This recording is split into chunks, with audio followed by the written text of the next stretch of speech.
এই যে ডালটা দেখছো যেটাতে নতুন পাতা এসেছে, এটা বোগেনভিলিয়া গাছের ডাল।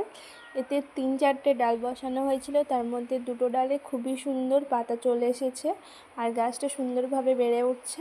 আর এই যে 3য় নাম্বার ডালটা আছে সেটা সুন্দরভাবে পাতা এসেছিলো, কিন্তু মারা যাচ্ছে কেন সেটা বুঝতে পারছি না। হয়তো মাটিটার জন্য, কারণ এটা নর্মাল মাটি ছিল, কোনো সারই দেওয়া ছিল না। তাই ভাবলাম আজকে গাছটার রিপোর্টিং করব। গাছটা রিপোর্টিং করার জন্য খুব সাবধানে এর আশেপাশের মাটিগুলোকে একটু লুজ করে নিলাম। এবার মাটিগুলো যতটা সম্ভব তুলে নিচ্ছি, আর মাটিটা আমি সকাল থেকে পানি দিয়ে ভিজিয়ে রেখেছিলাম যাতে তুলতে অসুবিধা না হয়। এই হয়ে গেছে তোলা, আর এই হচ্ছে গাছটা। এবার এই মাটিটা যেটা আছে সেটা খুব সুন্দরভাবে তৈরি করা হয়েছে, এই মাটিটাই গাছটা লাগাবো।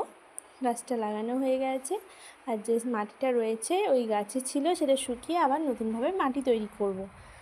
আপাতত এখানে একটু পানি দিয়ে দেব এবং এটা আজকের মতো শেডযুক্ত এলাকায় রাখবো, কারণ ডাইরেক্ট রোদ পেলে এটা একটু সমস্যা হবে।